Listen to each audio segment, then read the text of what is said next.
अस्सलामुअलैकुम, कैसे हो आप लोग। उम्मीद करती हूँ आप लोग बहुत अच्छे होगे। वेलकम बैक हमारे दो व्लॉग्स। तो आज सुबह उठने के साथ ही बच्चे हल्ला करने लगे थे कि हमें कहीं घुमाने ले चलो, क्योंकि आज था संडे।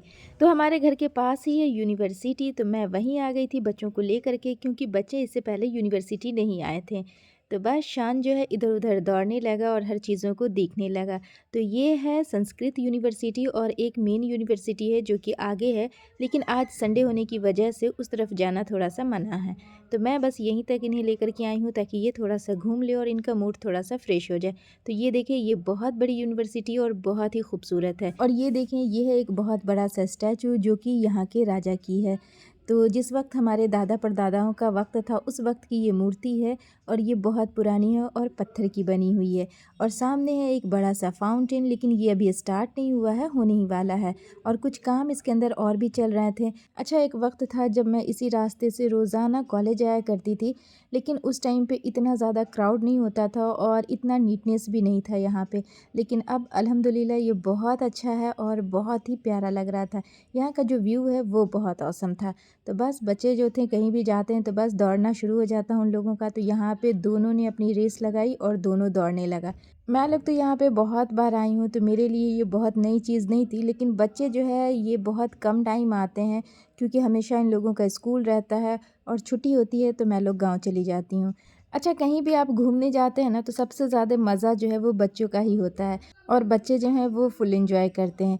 तो ये देखिए, दोनों का खेलना कूदना शुरू हो गया। और ये जो सामने आपको दिख रहा है ना, ये है सेंट्रल लाइब्रेरी, जो कि बहुत बड़ी है और बहुत पुरानी है। यहाँ के राजा के टाइम की ये लाइब्रेरी है और बहुत अच्छी है। इसके बाद मैं आ गई घर आने के साथ ही सबसे पहले मैं आई किचन में, क्योंकि मुझे खाना बनाना था। तो जब भी मैं खाना बनाती हूँ तो साथ में कुछ और काम रहता है, उसे भी मैं निपटा लेती हूँ। तो यहाँ पे मैं आ गई थी दही जमाने के लिए, और अभी थोड़ी सर्दी है तो सर्दी में दही जमाना थोड़ा सा मुश्किल हो जाता है। तो आज मैं एक बिल्कुल नए ट्रिक के साथ जमाऊंगी, जिससे कि दही जो है वो 17 से 18 घंटे में आसानी से जम जाएगी। चाहे कितनी भी सर्दी हो, इस ट्रिक के साथ आप दही जमाएंगे ना तो बहुत जल्दी जम जाती है। तो यहाँ पे मैंने दूध को थोड़ा गर्म करके ले लिया है, इसके अंदर दही डाल दिया है। और अब कोई भी उलेन कपड़ा ले लेंगे या कोई स्वेटर ले लें या शॉल ले लें, उससे हम इसे कवर कर देंगे। इससे कवर करने से क्या होता है कि दही जो है वो बहुत जल्दी जम जाती है। तो यहाँ पे दही को जमने के लिए डाल दिया है। और पिछले व्लॉग में आपने देखा होगा कि मैंने चने को साफ़ किया था, क्योंकि मुझे उससे सत्तू बनाना था। तो सत्तू मैं घर का ही यूज़ करना पसंद करती हूँ। तो यहाँ पे रोस्टेड चना ले लिया है, इसके छिलके मैंने निकाल लिए हैं और इसे मैंने ग्राइंड कर लिया। तो बहुत ही आसानी से ये ग्राइंड हो जाता है और बिल्कुल भी टाइम नहीं लगता है। और फिर एक स्ट्रेनर में डाल करके सारे सत्तू को मैं छान लेती हूँ। अच्छा, इस सत्तू से आप चाहें तो लिट्टी बनाएं या फिर सत्तू के पराठे बनाएं, वो बहुत ही टेस्टी होते हैं, क्योंकि ये एकदम प्योर है और कोई भी इसके अंदर मिलावट नहीं है। तो देखिए, यहाँ पे सारे सत्तू को हमने छान लिया और इसके बाद मैं इसे डाल देती हूँ एक एयर टाइट कंटेनर के अंदर, और फिर जब मुझे यूज़ करना होगा तो मैं इसे यूज़ करूँगी। तो आज मेरा ये सत्तू वाला काम पूरा हो गया है। तो अच्छा, इस सर्दी पूरे साल मैंने गुड़ वाली चिक्की नहीं बनाई है, तो शादमान मुझे बार बार बोल रहा था कि मम्मा आप ना पीनट्स की चिक्की बना दो। तो आज मैं वही बनाने के लिए बैठ गई हूँ, ताकि एक ही साथ मैं सारे काम निपटा दूँ। तो सत्तू बनाने के बाद मैं आ गई थोड़े से मूंगफली को रोस्ट करने के लिए, और फिर यहाँ पे कटिंग चॉपिंग का जो काम था वो भी लेकर के बैठ गई। तो पीनट्स को मैंने लो फ्लेम पे डाल दिया है, ताकि वो अच्छे से धीरे धीरे करके सीख जाए। और साथ ही में मैं प्याज को चॉपिंग करने के लिए बैठ गई हूँ। तो यहाँ पे मुझे बनानी है सब्ज़ी, तो इसके लिए मैंने प्याज को स्लाइस में कट कर लिया है। तो इस तरह से आपका दो काम एक साथ हो जाता है। तो बीच बीच में मैं पीनट्स को चला भी रही थी ताकि वो जले नहीं। तो इस तरह से बीच बीच में 1-2 चम्मच में इसे चला दे रही थी, और साथ में मैं प्याज भी कट कर रही थी। तो ये देखिए, एक साथ मेरा दोनों काम हो गया। यहाँ पे प्याज भी कट हो गए हैं और पीनट्स भी मेरा अच्छे से रोस्ट हो गया है। अच्छा, ये देखिए, प्याज भी कट हो गई है। और कल जो मैंने दही जमाई थी उसे हम देख लेते हैं। तो ये देखें, एकदम परफेक्ट हमारी दही जम करके रेडी हो गई है। तो पूरी सर्दी मैं दही को इसी तरह से जमाती हूँ, तो बहुत ही आसानी से दही जम जाती है। तो बस अब ये दही जम गई है तो मैं इसे फ्रीज़ कर देती हूँ। और ये देखिए, पीनट्स जो है वो भी अच्छे से फ्राई हो गया है, यानी रोस्ट हो गया है। तो इसे मैं एक प्लेट के अंदर डाल देती हूँ ताकि ये थोड़ा सा ठंडा हो जाए। जब ठंडा हो गया तब मैंने इसे थोड़ा सा हाथों से मसल करके ले लिया है, ताकि जो इसके छिलके हैं वो निकल जाएँ। इसके बाद एक पैन लिया है, इसके अंदर थोड़ा सा गुड़, थोड़ा सा पानी डाला है।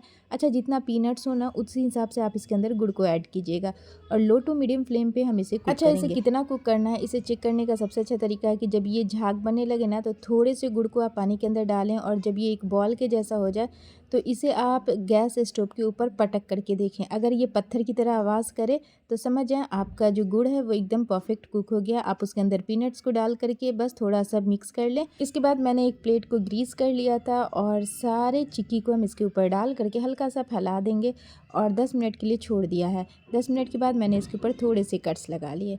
अच्छा, रमज़ान शरीफ भी स्टार्ट होने वाला है, इसके लिए मैं चाह रही थी कि जो छोटे मोटे काम हैं उन्हें मैं फटाफट से कर लूँ। जैसे कि ज़ीरे को ड्राई रोस्ट करके उसका पाउडर बना लूँ, फिर काली मिर्च को ड्राई रोस्ट करके उसका पाउडर बना लूँ। तो ये जो छोटे मोटे काम है ना वो मैं रमज़ान शरीफ से पहले कर लेती हूँ ताकि रमज़ान शरीफ में ज़्यादा उलझन ना हो। तो पहले ना मैं ज़ीरा और काली मिर्च को इकट्ठा ही रोस्ट कर लेती थी और उसके बाद उसका पाउडर बनाती थी। लेकिन कुछ रेसिपी ऐसी होती है जिसके अंदर आपको सिर्फ काली मिर्च डालनी होती है और कुछ रेसिपी में आपको सिर्फ ज़ीरे का पाउडर डालना होता है। इसीलिए अब ना मैं सारी चीज़ों को अलग अलग से ड्राई रोस्ट करती हूँ और इसे इस तरह से निकाल लेती हूँ। तो देखिए यहाँ पे दोनों चीज़ों को मैंने ड्राई रोस्ट कर लिया है और इन्हें ठंडा होने के लिए साइड में रख देती हूँ और डब्बे को भी मैंने धो करके साफ़ करके अच्छे से सुखा के साइड में रख लिया है। तो जब तक ये दोनों चीज़ें ठंडी हो रही हैं तब जो और बचा हुआ काम है वो भी निपटा लेती हूँ। तो यहाँ पे मैं लेके आ गई हूँ लहसुन को और इसे फटाफट से क्लीन कर लेती हूँ। इसकी जो स्किन है उसको निकाल लेती हूँ और लहसुन को ना मैं इस तरह से छील करके उसके बाद स्टोर कर लेती हूँ ताकि बहुत सारी चीज़ों में आपको साबुत लहसुन डालना होता है और बहुत सारी चीज़ों में आपको इसको चॉप करके, इसीलिए मैं थोड़े से लहसुन को इस तरह से छील के डब्बे में स्टोर करके फ्रिज में डाल देती हूँ और जब मुझे ज़रूरत होती है उस हिसाब से मैं इसे यूज़ कर लेती हूँ। तो जब भी मैं किचन में फ्री रहती हूँ तो कुछ ना कुछ काम ज़रूर निपटा देती हूँ ताकि दूसरे टाइम मुझे ज़्यादा मेहनत ना करनी पड़े। तो यहाँ पे थोड़े से लहसुन को मैंने स्टोर करके रख लिया है और थोड़े से लहसुन और अदरक को मैं ग्राइंड करके उसके बाद रखूँगी क्योंकि बहुत सारी चीज़ों में हमें पेस्ट डालना रहता है। तो देखिए यहाँ पे लहसुन को भी मैंने फटाफट से क्लीन कर लिया है। अच्छा, हमारी सिटी में लहसुन अभी बहुत महंगा हो गया है, 400 रुपये किलो मिल रहा है। आपकी सिटी में ये किस तरह से मिल रहा है मुझे कमेंट में ज़रूर बताइएगा और इसका प्राइस भी बताइएगा। और ये देखिए मैंने सारे को क्लीन कर लिया है। तो इसी तरह जब भी मैं किचन में फ्री रहती हूँ तो कुछ ना कुछ काम ज़रूर निपटा लेती हूँ और देखिए बातों बातों में मेरा जो काम था वो भी हो गया। अच्छा, यहाँ पे दोनों चीज़ें अच्छे से ठंडी हो गई थी तो अब मैं इसे ग्राइंड कर लेती हूँ और इसका भी पाउडर बना लेती हूँ। अच्छा, ये छोटी छोटी जो चीज़ें हैं, छोटा छोटा जो काम है, अगर ये आप पहले करके रख लेना तो आपका जो कुकिंग प्रोसेस होता है वो बहुत आसान हो जाता है। अच्छा, ज़ीरे को मैं बहुत ज़्यादा ड्राई रोस्ट नहीं करती हूँ, हल्का सा ड्राई रोस्ट करती हूँ ताकि जो इसके अंदर मॉइस्चर है वो निकल जाए, इसे इतना ही ड्राई रोस्ट करती हूँ। और बहुत ज़्यादा ड्राई रोस्ट कर देने से ना इसका जो पाउडर है वो ब्राउन से ब्लैकिश हो जाता है जो कि दिखने में बिल्कुल अच्छा नहीं लगता है। तो और जब बच्चे स्कूल रहते हैं ना तो ये सारा काम निपटाने में बहुत आसानी हो जाती है क्योंकि कोई आपको टोकता नहीं है और फटाफट से आपका काम आसान हो जाता है। तो इस टाइम पे दोनों बच्चे स्कूल थे तो मैं फटाफट से ये सारे काम लेकर के बैठ गई कि फटाफट से कर लेती हूँ।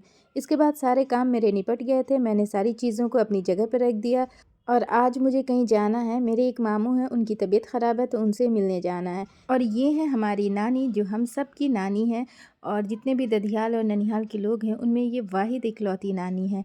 अक्सर जो भी बूढ़े लोग होते हैं उनकी मेमोरीज़ जो है वो उतनी स्ट्रांग नहीं रहती है, लेकिन नानी की मेमोरीज़ अल्हम्दुलिल्लाह बहुत अच्छी है और साथ में इनकी रोशनी भी बहुत अच्छी है। और सदफ़ नानी से सबसे ज़्यादा बात करती है, उन्हें कुछ कुछ बोलती रहती हैं और उस पर वो पूरी कहानी सुनाती हैं अपनी ज़िंदगी की और अपनी शादी की। अच्छा, नानी जब अपनी शादी की कहानी सुनाती है ना तो उनके चेहरे पे एक अजीब सी स्माइल रहती है और सदफ़ ना स्पेशली नानी को खुश करने के लिए उनसे ये सब बातें पूछती हैं, पुरानी जो भी बातें होती हैं जो आज से 50 साल पहले हुई है वो सारी स्टोरी उनसे सुनती है और वो बहुत ही अच्छे से बताती हैं हर चीज़ को। अच्छा, किसी भी चीज़ में वो नर्वस नहीं होती हैं और एकदम फ्री होकर के अपनी बातें बताती हैं और माशाल्लाह इनके जो बोलने का अंदाज़ है वो भी बहुत अच्छा है। तो आज मैं आपको मिलवाती हूँ अपनी नानी से। मेरी अम्मा की बातें बहुत अच्छी होती है, बनाइए। अच्छा, तो बाल को कलर कर दें। कुछ ना मैं जाए